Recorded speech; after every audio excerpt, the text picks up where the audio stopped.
Hey Crush, here are your workout videos for the week. This week we're going to talk about the lacrosse ball and using the lacrosse ball for mobility purposes. Last week we talked about the roller and rolling out. The lacrosse ball obviously gives you a much more acute point of contact with your body, so you can more specifically target more specific parts of your body. Where the roller obviously is going to be targeting a big, wide portion of your body. The lacrosse ball is going to get a much smaller portion of your body. So the first thing we're talking about today is how would you use a lacrosse ball to help your lower back? Because obviously a lot of people have lower back issues. Again, like I talked about last week, the best thing for your lower back is to not sit so much. Don't sit. If you have to sit for long periods of time at work, or in a car, try to get up and walk. Try to find ways to get up and walk and move around so you're not sitting constantly.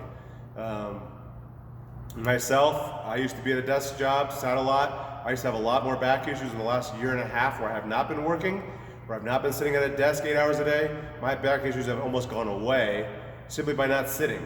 I don't do much. In fact, I do a lot less mobility now than I did before, but I don't sit near as much and my back feels way better. So don't sit. But if you have to sit, I understand work is a necessity for all of us. So how would you use the lacrosse ball? The way I used to like to use the lacrosse ball for my lower back was I would put that ball way down the lower back, right above where my pants are. And you want to start that ball in the middle of your back and then roll it out to the side. Kick your hips up, put it back in the middle of the back, roll it out to the side.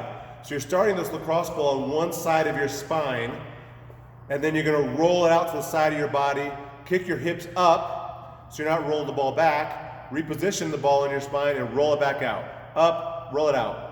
In the middle, roll it out. In the middle, roll it out. Hit that 5 or 6 times, maybe move up or down a few inches, but you're targeting the lower part of your back, targeting the lower portion.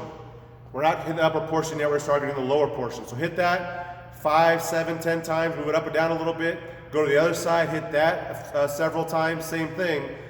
I guarantee if you use this, it'll feel, for me, when I used to use the lacrosse ball, it feels more like warm, dull pins pressing into your back. Being that it's hitting a very specific spot in your back and rolling it out, it'll definitely have a different feeling rolling out your lower back than the foam roller.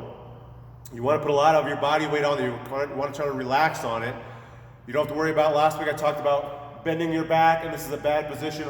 Hyperextending your back is bad for your back. You don't have to worry about that so much with the lacrosse ball because it's not so big. Just lay on it, roll it, move around a little bit, roll it, roll it.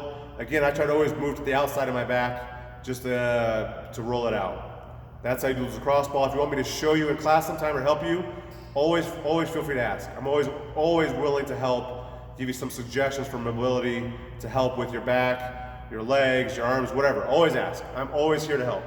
Love to help. All right, Monday's workout.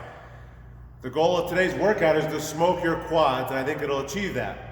It's going to be 4 or 5 sections. You're always going to bike to start. So the first section is you're going to bike 10 calories, hustle over the rig and do 10 front squats at 95-65. Run back to the bike, 10 calories, 8 front squats. Oh, and a side note, I'm going to probably adjust the calories down for the ladies. So this week, I know I talked a lot about if I have to run a mile the same that some of the better runners do, then you should have to bike the same amount of calories as I do. If I did the math right, for the guys, we're gonna be biking 220 total calories today.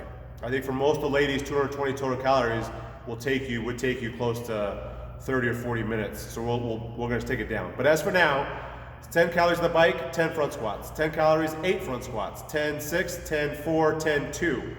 When you're done with that last 2 front squats at 95-65, you'll rest 4 minutes. During that 4 minutes, you'll add some weight to the bar. We're gonna go to 135-95. Now you're gonna bike 15 calories and do 8 front squats. So not 10, 8. 15-6, 15-4, 15-2. Rest 4 minutes. During this 4 minutes, you'll bump it up to 185, 135, or 125. And now you're gonna do 20 calories on the bike, 6 front squats. 24, 22. Rest 4 minutes. Last round, 225, 155 is the prescribed weight. Heavy front squats. 25 calories on the bike, 4 front squats, 25, 2.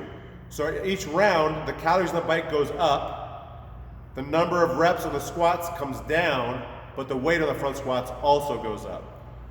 So again, the first one's 10, 10, 10, 8, 10, 6, 10, 4, 10, 2. Second one is 15, 8, 15, 6, 15, 4, 15, 2, 26, 24, 22, 25, 4, 25, 2. 4 minutes rest between each. Lots of biking, lots of front squats. I'm looking forward to it. I think it's going to be a fun workout. I'm looking forward to that workout. Have a good Monday.